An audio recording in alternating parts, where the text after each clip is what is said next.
Peut-on accoucher de jumeaux issus de deux pères différents? La réponse est oui.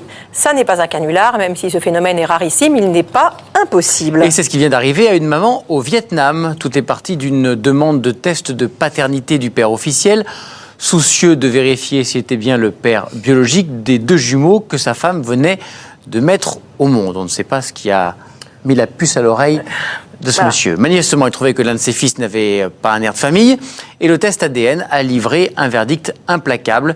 L'un des deux bébés n'est pas de lui. Comment expliquer cet étrange phénomène biologique? Pour en parler, le professeur Michael Greenberg, qui est gynécologue obstétricien à l'hôpital Jean Verdier de Bondy en région parisienne. Bonjour. Bonjour.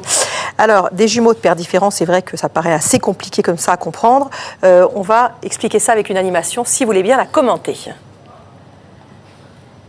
Bien, donc vous avez deux ovules qui sont pénétrés par deux spermatozoïdes différents. Donc c'est une femme qui a ovulé au cours d'un même cycle, deux ovules issus de ce qu'on appelle follicules, des poches d'eau, qui libèrent un ovule qui va être fécondé par deux spermatozoïdes différents. Donc en l'occurrence, ça va donner dans le cadre de cette patiente ces deux spermatozoïdes qui ont été émis par deux hommes différents à l'occasion de deux rapports distincts. Et ces rapports peuvent être éloignés de combien de temps pour que ça soit possible? On sait que les spermatozoïdes sont capables de vivre 3 jours dans les voies génitales féminines.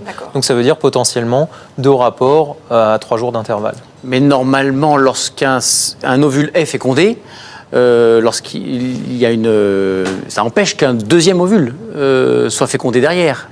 Alors, tout est bloqué. Alors tout est bloqué quand on est suffisamment à distance. Là, c'est ce qu'on appelle une polyovulation. Elle a ovulé 2 ovules au cours du même cycle.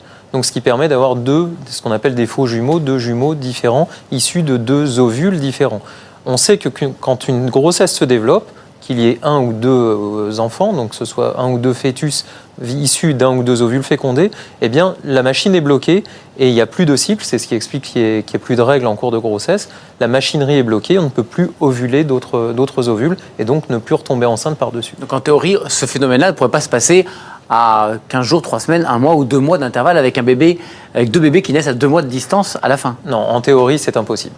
Mais est-ce que du coup, juste quand même, on peut avoir avec le même père, s'il y a eu fécondation de 2 ovules, s'il y a eu expulsion de 2 ovules, un ovule fécondé à J0 et un autre fécondé à J3 avec le même père, donc des faux jumeaux qui auraient 3 jours d'écart? Alors, c'est tout à fait concevable en théorie. Maintenant, on est incapable de dater précisément la fécondation au jour près et en général, on ne voit pas de différence entre les 2 embryons qui vont se développer, même s'ils ont été fécondés à 3 jours d'intervalle. Merci beaucoup d'avoir répondu à nos questions.